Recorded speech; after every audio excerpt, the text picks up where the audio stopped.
Capítulo 3 Além do poder. Enquanto o homem tiver alguém ou alguma coisa em que possa se apegar, não encontrará Deus.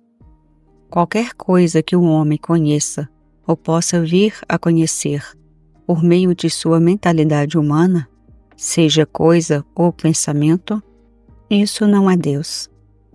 Ninguém pode ir ao encontro de Deus enquanto tiver onde se apoiar, tiver o que segurar ou algo em que possa pensar.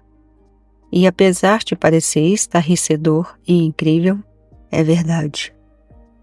Muitos de nós conheceram uma boa parcela das coisas boas da vida e um pouco das coisas ruins. E embora possamos não nos alegrar com as coisas ruins, teremos indubitavelmente de admitir que não encontramos qualquer felicidade permanente nas coisas boas. A maioria de nós já deve ter suspeitado que há algo além disso tudo. Mas o que? E o que é esse algo? Seria Deus? Se for, o que é que os homens chamam Deus?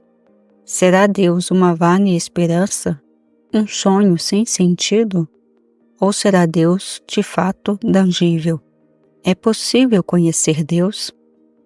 A busca de Deus não é fácil para ninguém.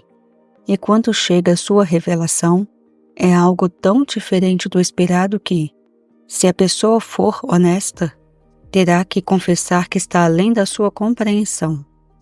Só depois de ter tido confirmação daquilo que descobriu por si mesma nas palavras faladas e escritas, que apresentam-no em milhares de modos diferentes, e depois de viver com isso por anos e anos, definitivamente o registra. As religiões cresceram porque em um tempo muito remoto, o homem encontrava constantemente problemas de um tipo ou outro que atormentavam a sua experiência humana. Se fosse pescador, achava que a pesca não estava correndo bem em determinada estação. Se fosse caçador, encontrava períodos de caça escassa. E se fosse lavrador, alguns anos apresentavam chuvas demais e outros de menos. Poderia, eventualmente, ter inimigos a atravessar a cerca e molestá-lo. E nessas horas, os mais fortes sobrepujavam os fracos, saqueando os vizinhos menos poderosos e às vezes reduzindo-os à escravidão. Mesmo que não os capturassem para uma completa escravidão física, os mantinham escravizados mentalmente, na maior ignorância possível para poder explorá-los mais facilmente. E na eventualidade de os fracos se fortalecerem, o quadro muitas vezes se invertia. Os registros históricos indicam que os poderosos sempre ganharam dos fracos. As balas venceram os que tinham arcos e flechas. Os canhões triunfaram sobre as balas. E, por fim, as bombas ganharam dos canhões. Sempre se usou do poder para dominar o outro. E como último refúgio, o homem se voltou para Deus, esperando que fosse mais poderoso que as armas que possuía. O Velho Testamento está cheio de relatos de pessoas e nações que pediam a Deus que destruísse os seus inimigos. Não há, porém, relatos de tais inimigos fossem mais malvados do que eles, e por isso merecedores da destruição, mas apenas que precisavam das terras e dos escravos dos inimigos, ou de algo que estes possuíssem. O único tema das orações a Deus era que ele varresse os inimigos e lhes franqueasse assim a pilhagem de suas propriedades. Este é o significado de Deus, ainda hoje, para muitas pessoas. Algo para ser usado. Só que hoje, em vez de estarem preocupadas apenas com os inimigos humanos, as pessoas atribuem a Deus também a responsabilidade de livrá-las de suas doenças e pecados. Por vezes, o homem procura um poder maior com o qual possa vencer as forças que o perturbam e aborrecem. Hoje o mundo presencia descobertas de forças tremendas, maiores do que eram esperadas ou atribuídas a Deus, uma vez que as forças materiais descobertas lhe permitem varrer os inimigos quase instantaneamente, desde que o outro não faça antes. Descobriram até mesmo os poderes mentais, mas nenhuma força ainda foi descoberta, quer no mundo material, no mental ou espiritual, que possa destruir ou superar o pecado, a doença ou a pobreza do mundo. O mundo moderno, mecanicista, está buscando apenas o que buscava nos tempos anteriores a Abraão, Isaque e Jacó. Ainda ora a Deus pelas mesmas coisas que os nossos antepassados pagãos. O homem ainda não aprendeu a grande lição de que, para superar toda e qualquer dificuldade, não pode usar qualquer tipo de força. E se em tantos milênios o mundo não percebeu a loucura de procurar poderes com os quais aniquilar o erro, talvez seja mais sábio deixá-lo seguir o seu caminho vacilante, enquanto nós trilhamos um caminho superior, um caminho infinito, mostrando que não há poderes a superar, pois a vida deve ser vivida não pelo meu querer, não pelo meu poder, mas pelo meu espírito. Quando o grande adivinho da General Electric, Charles P. Steinmetz, disse, 40 anos atrás, que a próxima grande descoberta do mundo seria o poder espiritual, foi, de fato, profético. Deve, contudo, ser entendido que o poder espiritual ao qual ele se referiu não é um poder no sentido que se dá comumente ao termo. Poder espiritual é a ausência do poder. Não é um poder no sentido de que o mundo possa conceber como tal, pois não é nada físico e nem mental. Não é um poder que possa ser manipulado pelo homem. E é por isso que termos como verdade usável soam arcaicos. A verdade não pode ser usada. Deus não pode ser usado. Imagine um homem usando Deus. Só a ideia é chocante. Quando o poder espiritual for finalmente compreendido, revelar-se-á como um não poder. E o que significa tal afirmação? Não poder significa um estado de consciência no qual não há duas forças combatendo uma a outra. Não há duas forças, uma para ser usada na destruição da outra. Em outras palavras, não há poder espiritual que possa ser usado por quem quer que seja para destruir seus inimigos. Não há poder espiritual que possa ser usado no lugar da força nuclear em que o mundo hoje confia tanto. Alguns poderão pensar que uma vez que o poder que procuramos e esperamos usar é espiritual, o seu uso seria legítimo. O que estaríamos realmente fazendo seria esperar que o poder espiritual fizesse exatamente o que confiamos que as bombas façam. Deixe-me desiludi-los da crença de que seja possível encontrar alguma força desconhecida que faça aquilo que as forças já conhecidas não puderam fazer. Não estamos atrás de uma força espiritual para destruir ou superar o que for. Ao contrário, queremos superar a crença de que existe o bem e o mal, em todos os efeitos ou todas as formas. Quando fui levado a meditar sobre essa ideia de força, eu percebi que a causa de toda perturbação e de todo o conflito da vida reside na crença profundamente arraigada da existência de dois poderes, o que tem resultado em atitudes como a sobrevivência do mais apto, a autopreservação como lei fundamental da vida e o uso da força na guerra e em quase todas as atividades humanas. Ao longo dos tempos, um poder sempre foi usado para superar, destruir ou substituir outro poder. E a despeito de tais usos do poder, os mesmos males sobre a terra, desde o começo dos tempos, ainda assolam o mundo. O passar do tempo não eliminou ou destruiu de modo algum o poder do mal. Estava ruminando tais ponderações quando veio à minha mente uma pergunta. Estará o homem procurando por essa força maior para fazer com ela ou mesmo que com as outras? É possível que haja uma força espiritual que venha destruir e suplantar a força da matéria? E, se isso for descoberto, poderá advir algum mal do seu uso, até que o mundo tenha que descobrir outra força que supere a do espírito? Qual o limite? Onde isso vai parar? Sabemos que, onde quer que tenha sido usado qualquer tipo de poder, sempre houve a possibilidade de ser usado tanto para o bem como para o mal. Como pode ser? Perguntei na minha meditação. Será possível que, numa ordem divina, o poder de Deus possa ser usado para o bem como para o mal? Assim que a pergunta lampejou, recebi a resposta: não. Se você descobrir o que é o poder de Deus, compreenderá que não há opostos nem oposição. Tal poder não pode ser usado nem para o bem e nem para o mal. Só pode permanecer como poder criativo, de manutenção e sustento do bem, um poder que não pode ser usado.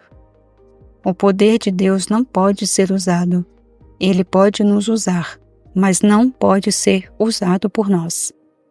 Esse é o poder que o mundo espera, que mostrará não ser nenhum poder, o que ninguém pode usar, mas que só mesmo Deus pode ativar, expressar e motivar. Ficou muito claro para mim que, enquanto houver a crença em dois poderes, sempre haverá pessoas a usar o poder para o bem e outras para o mal. Mas, visto que a inércia impede a maioria dos membros da família humana assumir uma posição ativa para o bem, geralmente o mal predomina. Quando o poder se apoia a princípio na força material, há forças boas e más atuando. Veio então a era em que predominou a força mental, e por um curto lapso de tempo ela foi boa. O poder mental foi usado para curar e regenerar. Mas logo descobriu-se que o poder mental poderia ser usado para propósitos ruins, tanto quanto para os bons. E hoje o mundo abriga como sempre ambas as forças, a material e a mental. O desafio é, pois, ir além do uso de qualquer força ou poder, até um estado de não poder. Para cada parcela de força positiva que possa ser posta em ação, quer no reino material, quer no mental, alguém no mundo vai descobrir como usar a força do mal. A solução definitiva para essa luta de forças opostas está na habilidade de se erguer até o poder de Deus, que não é um poder bom, mas criador, de manutenção e sustento. Erguer-se até a dimensão de vida em que não há poderes, isto é, poderes que possam ser usados. No universo criado por Deus, o segredo da vida está no não poder. Quando atingimos o ponto do não poder, este poder atua por nós, dentro e por meio de nós. Isso nos coloca em posição bem humilde, onde pode ocorrer muito do que não gostamos, e temos o alerta de Jesus, o Cristo, que nos deu: eu, por mim mesmo, nada posso fazer. E é este o intuito desta mensagem: chegar a um ponto onde não só concordamos com a afirmativa, eu de mim mesmo nada faço, mas também demonstrar que isso é realmente verdadeiro. Deixamos o não poder, ou poder de Deus, afirmar-se e fazer o trabalho. Há uma segunda parte deste princípio, de igual importância e corolário natural da primeira. Afirmei acima que o homem sempre procurou um poder para vencer os outros poderes, mas também procurou algo além disso. Procurou por um Deus que lhe desse coisas, como comida, roupas e moradia. Mas o mestre sabia disso. Preveniu seus seguidores assim: não cuidei de vossas vidas, do que comereis, do que bebereis, e nem do vosso corpo, como o cobrireis. Ele sabia que desde muito tempo o homem estivera à procura de um Deus que lhe desse comida, roupa, abrigo, companhia, suprimento e boas colheitas, boa caça e boa pesca.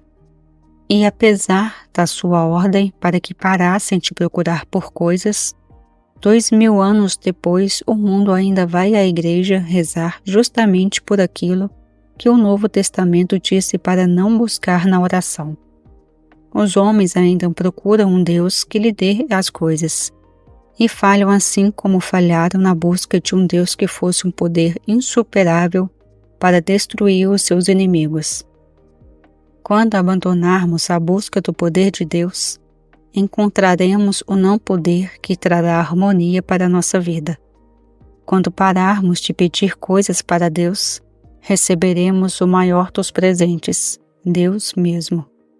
Receberemos Deus na consciência, em nosso santuário interior, nesse lugar secreto do Altíssimo, que não se encontra em outro lugar senão dentro de nós mesmos.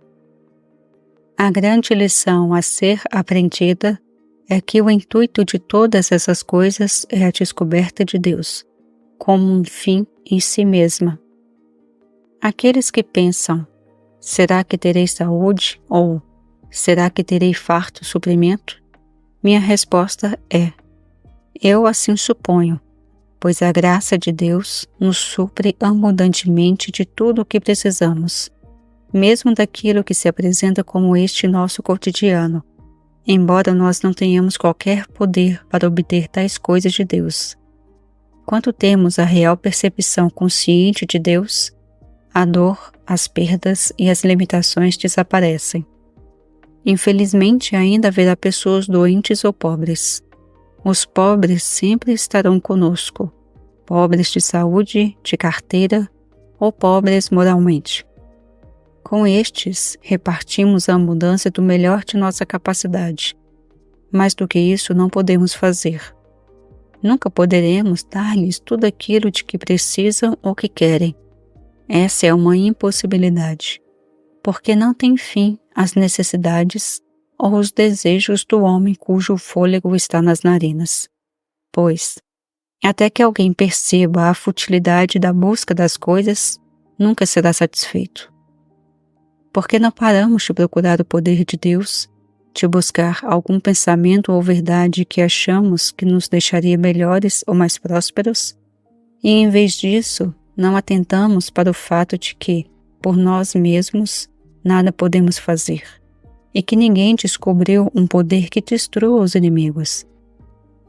Fiquemos com a observação de que todo o mal do mundo constitui o braço da carne, e deixemos que se vá de nossa vida. Deixemos passar, não forçando ou empurrando para longe, apenas deixando passar. Nada se consegue lutando física ou mentalmente, pois lutar só faz aumentar o que parece ser um poder maligno na nossa vida. Somos nós que mantemos falsamente um sentido de poder no pecado, no falso apetite, na doença, na perda ou na limitação. Um sentido de poder que a coisa em si, qualquer que seja, não tem. E eis porque até hoje não foi descoberto um poder em nenhum dos reinos, material, mental ou espiritual, que tenha sido suficiente para modificar qualquer condição indesejável. Sempre que nos acode o pensamento, eu preciso disso, ou eu preciso daquilo, ou gostaria disso ou daquilo, ou ainda, terei isto ou aquilo, nossa reação deveria ser: o homem não vive só de pão, pelos efeitos, pela criação, mas do espírito do Criador. Essa deverá ser uma atitude contínua, até que tenhamos vencido os nossos desejos por alguém ou por qualquer coisa do reino exterior. Temos de abandonar todos os desejos do que é visível e perceber que vivemos não pelas coisas visíveis, mas sim pelas invisíveis. E notaremos então que o infinito invisível vai produzir em nossas vidas as circunstâncias, condições, pessoas e coisas de que necessitamos no nosso dia a dia. Do mesmo modo, sempre que formos tentados a pensar em algum poder mau, negativo ou errôneo, que esteja aparentemente dominando nossa existência, tornando-a infrutífera e que gostaríamos de eliminar, nossa reação sorridente será esta: Não preciso de qualquer poder para superar esta discórdia. Há um Deus, mesmo que eu não saiba o que é Deus. Eu não posso saber o que é Deus, por estar além de toda a compreensão humana. Se eu puder pensar em algo que eu acredite ser Deus ou a verdade, perceberei finalmente que não é Ele. E desvanecerá na eternidade, até que descobramos que aquilo que podemos pensar dele não é Ele. Poderá alguém acreditar que a ideia de Deus que tem em mente possa ser Deus? Isso seria certamente finitizá-lo. O grande Salomão entendeu por completo que nem mesmo o magnífico templo que construíra não poderia abrigar Deus, e nem o mundo inteiro o poderia. E todavia, nós construímos umas casinhas de cachorro em nossa mente, ou um ninho de pombos, e pensamos que Deus esteja ali, apenas porque mudamos seu nome para mente, vida ou amor. Tentamos ligá-lo a ideias de que pensamos poder manter associados a ele. Que loucura! Se todo o universo humano não é grande o bastante para abarcá-lo, satisfaçamos-nos em saber que Deus é, e que há evidências disso na vida que nos rodeia, na vida que gera vida, na abundância de amor em um mundo que às vezes parece sem amor, na beleza incomensurável do mundo que continuamente destrói a beleza. O que Deus é, nós não sabemos, mas há muitas e muitas maneiras de observarmos e testemunharmos a presença de Deus, não conhecendo-o, mas vendo os seus efeitos. Nós não sabemos como Deus funciona, mas no caminho infinito descobrimos que Deus opera no silêncio, quando o pensamento se cala e quando o sentido humano do eu está reduzido, que podemos em verdade acreditar que eu de mim nada posso fazer. Temos então a paciência de esperar que nos seja revelada a glória de Deus. Apenas aqueles que estão prontos a se livrar dos seus conceitos de Deus e parar de sonhar, de pensar, de descrever, em completa rendição, poderá Deus revelar a si mesmo. Deus, eu não sei o que és, ou mesmo como orar corretamente. Não sei como entrar nem como sair. Nem sei para que orar. Não posso acreditar no Deus aceito pelo mundo, pois tenho observado a improdutividade e a frustração que acompanham uma tal fé cega. Eu posso encontrar o Deus que nenhum homem jamais conheceu, o Deus que é, o único e verdadeiro Deus que criou este universo à sua própria imagem e semelhança, perfeito, harmonioso e completo, o qual sustenta e mantém em sua eterna e infinita perfeição. Nesse Deus eu posso acreditar. Revela-te, meu Pai, mostra-me a tua vontade. Nunca mais te desonrarei tentando te dizer do que eu preciso e coagir-te a me fornecer. Nunca esperarei que faças minha vontade ou cumpras as minhas ordens, que sejas o meu office boy. Eu coloco minha vida, minhas mãos, o meu ser e o meu corpo à tua disposição. Faz disso o que quiseres. Pai, toma os meus pecados, os meus medos e minhas doenças. Toma minha saúde e minha riqueza. Toma tudo isso. Peço apenas um presente. Tu mesmo. Podemos chegar a um tal estado de receptividade e a Ele responder apenas até a medida em que estivermos prontos. E a nossa prontidão só nos virá após termos nos aproximados de todas as diferentes formas sob as quais o mundo nos apresenta Deus. O Deus das religiões, do mundo metafísico, o Deus que achamos poder usar, o Deus que demonstra as coisas. De todas essas modalidades nós experimentamos, e só depois de ter chegado ao fim das tentativas é que estaremos prontos para a rendição, prontos para não mais buscarmos um grande poder para destruir os nossos inimigos, ou para nos recobrir de dádivas. Livremo-nos desses tipos de Deus, tentando-nos nas seguintes expressões. Deus é. Sua graça é minha suficiência, e não a força ou o poder. O homem não deverá viver por outros poderes ou outras coisas, mas pela palavra. Tempos atrás, os que sondam a metafísica perderam sua fé no poder material e em seus meios. Agora, ao darmos o passo seguinte, que é nos livrarmos da crença dos meios mentais, poderes e remédios mentais, chegamos ao Deus real, que pode ser vivenciado, mas que nunca pode ser conhecido com a mente e que não pode ser usado. Olá pessoal, aqui é Daniela e chegamos ao capítulo 3 do livro O Trovejar do Silêncio de Joel Goldsmith. Eu espero que vocês tenham gostado. Deixe o comentário de vocês, o curtir, compartilhe o vídeo, esse audiolivro e se inscreva no canal se ainda não for inscrito. Até mais, até o próximo capítulo.